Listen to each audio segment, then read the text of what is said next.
Hansel and Gretel.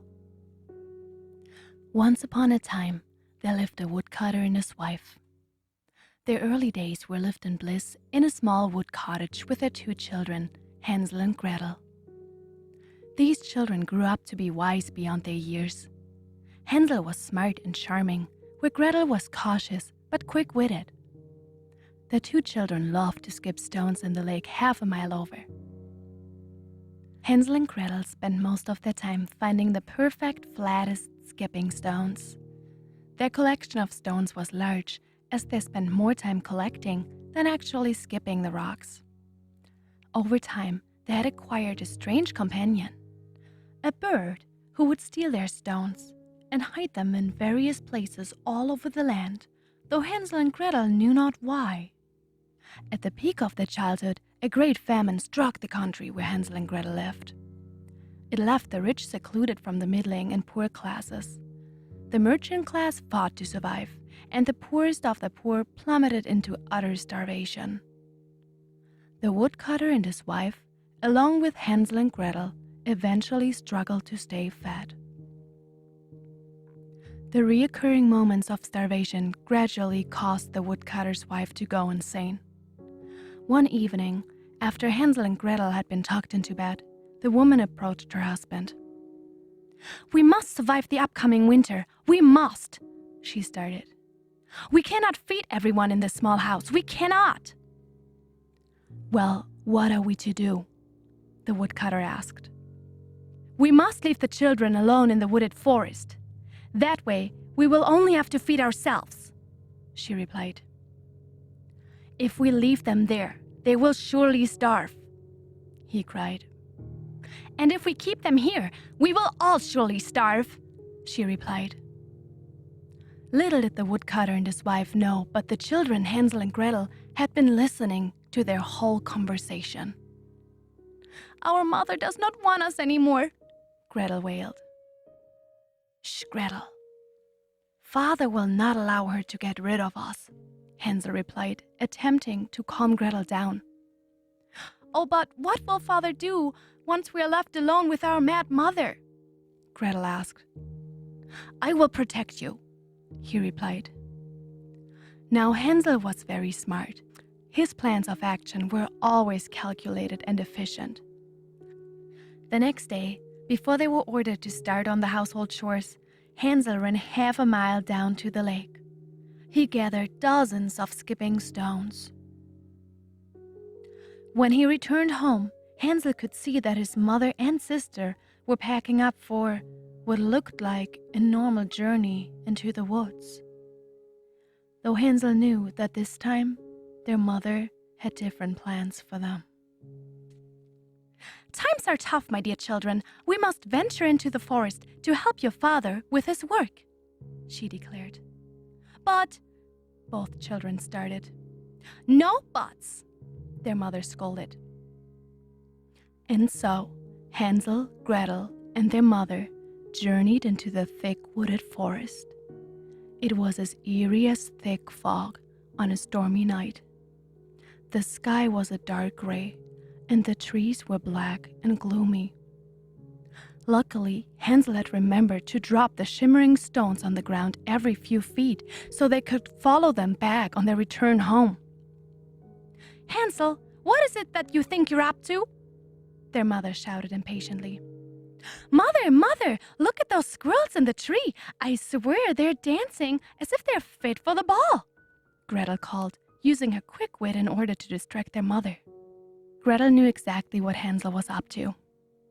"Where? I see no squirrels. I see no dancing," their mother exclaimed, now confused and distracted.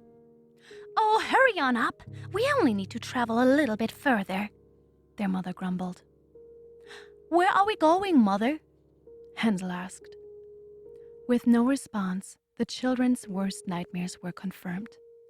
Their mother was going to leave them in the forest. Hansel dropped another rock. They traveled for a while, Hansel occasionally dropping stones until they reached a small clearing. Their mad mother ordered Hansel and Gretel to sit on a dead log. "I am going to gather wood. Stay here, and I will come back for you shortly," she lied. The children stayed seated reluctantly. They waited and waited and waited, but their mother never returned for them. Gretel began to worry for their safety. She cried to Hansel, "What if we attacked or eaten? What about wolves, bears, cougars, raccoons? Hansel, what are we to do?" "I will protect you," he replied, getting up from the dead log. He took Gretel's hand, and the two followed his trails of stones. They shimmered into the moonlit night. Hansel and Gretel finally arrived back home at the break of dawn. However, they were so tired that both immediately fell asleep right in front of their cottage door. They awoke, tucked in their beds, to the sound of the woodcutter and his wife arguing. "How could you leave our beloved children in the forest all alone?" they heard their father ask sadly. We will all starve if they stay here. There are too many mouths and not enough food. It is the only way, she replied. Now Hansel and Gretel surely knew their luck was over. Hansel tried to think of a way to protect the two of them. He looked all over in search for skipping rocks. Since they were nowhere to be found, Hansel figured the mischievous bird had stolen them all. Hopeless, Hansel and Gretel went back to their beds and waited for their mother to come to take them to the forest. Sure enough, the woodcutter's wife made her way up to their room to retrieve them. She ordered Hansel into his walking boots and Gretel into her washing. Off they went once more. Before they left, however, the woodcutter secretly slipped Hansel a small loaf of bread. Hansel saw the look of despair on his dear father's face. Hansel slipped the bread in his pocket, crushing it into mostly crumbs, and sadly followed behind his mother and beloved sister. Every few feet, he dropped these breadcrumbs on the ground. Soon, their mother grew suspicious of Hansel. "Hansel, what is it that you think you're up to?" she shouted. Again, Gretel quickly came up with a way to distract their mother. Mother, a wild forest fairy just flew into your hair!" Panicked, Hansel and Gretel's mother began to shake and squirm. She disheveled her hair and screeched with fear. This gave Hansel time to catch up. "You children will be the death of me! Hurry along now!" their mother grumbled. They traveled for a few more miles until they came to a very small clearing, even smaller than the previous. "I am going to find a good place to chop wood. Both of you, stay put. I will come back for you shortly," she commanded and declared. So the children waited and waited and waited, but their mother never returned for them. Hansel offered Gretel what little bread was left. "Is this what you have been dropping on the ground?" Gretel asked. "I dropped most of our skipping stones last time.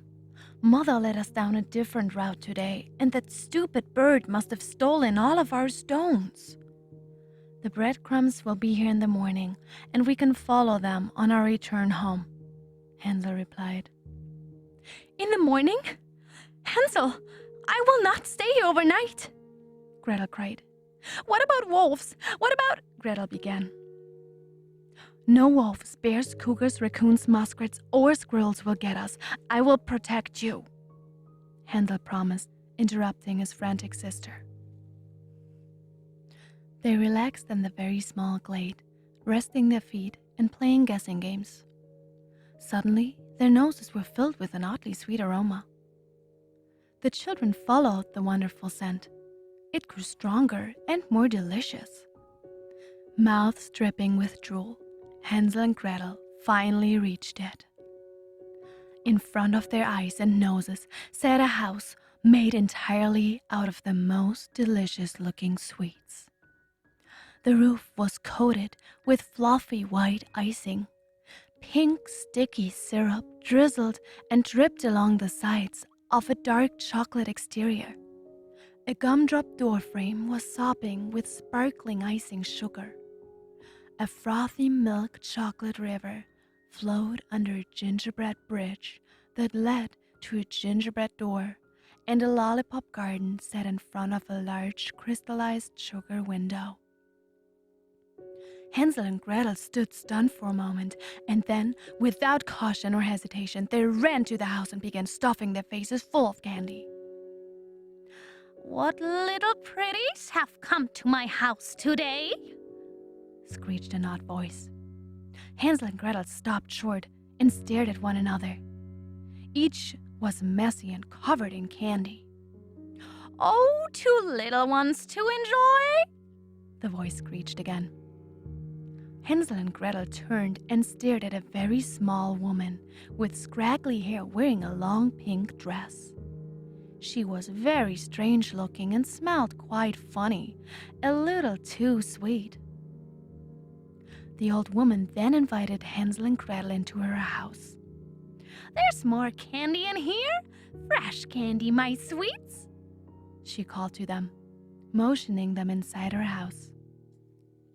Hansel immediately ran into the candy house, despite Gretel's cautious protests. After a while of standing outside, the old woman popped her jagged-toothed head out from the little house and beckoned Gretel. Come in, my, you are very pretty."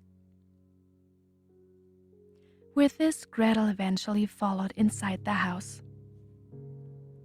When Gretel entered the house, she immediately heard the gingerbread door shut heavily behind her. She turned around and noticed that the entire inside of the candy house was made out of solid steel. Inside the house, there were bags and bags of brilliant gold coins. Gretel whipped her head back around to see that Hansel was locked up in a cage hanging directly over top of a boiling pot of water. This woman was no woman at all. She was a witch. "Now go sit at the table, little pretty," the witch commanded Gretel. "Help me slice up those chops. We're going to fatten him up," she exclaimed excitedly, pointing over to Hansel. Now Gretel understood the witch's plan.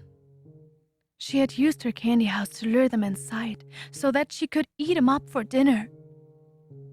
Gretel thought all hope was lost as she sat at the large metal table slicing meat. She sobbed and sliced.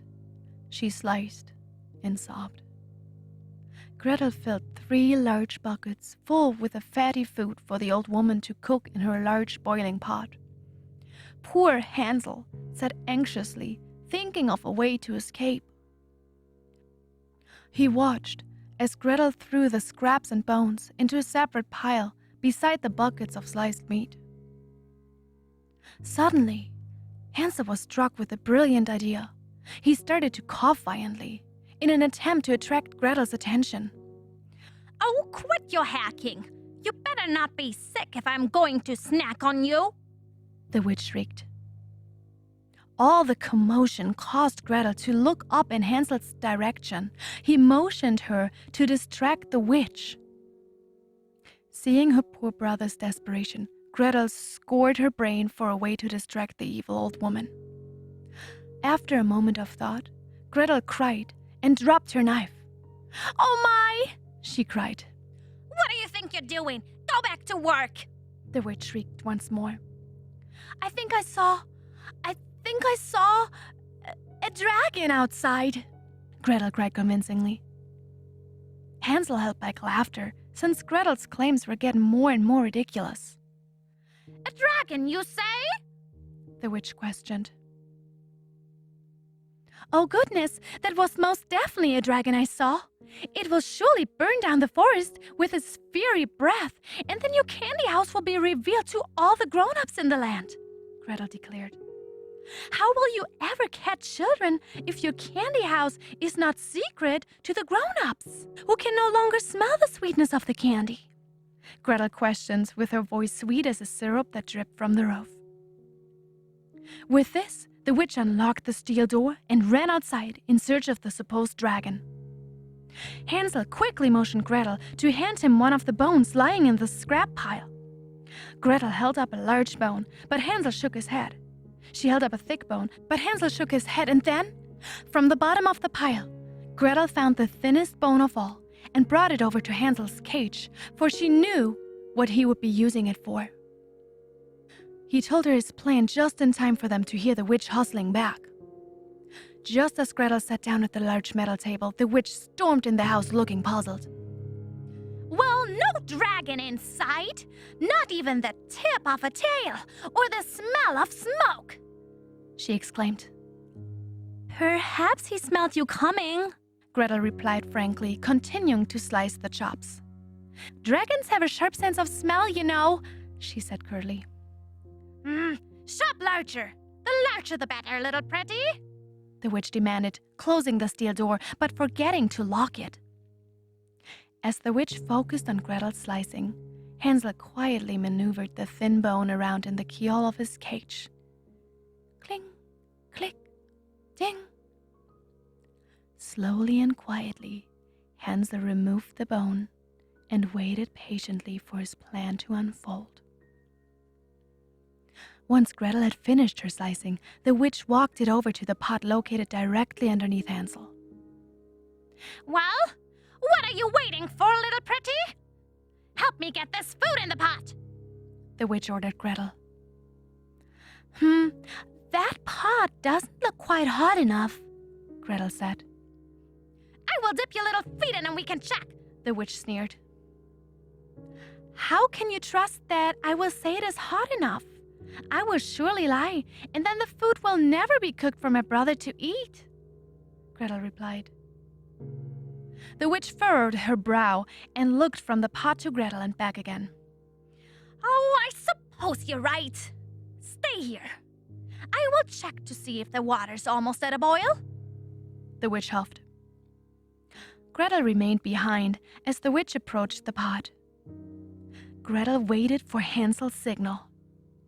Just as the old witch brought the tip of her long, crooked nose to the boiling water, Hansel kicked his cage door open, gave Gretel the signal to push the witch into the boiling pot of water.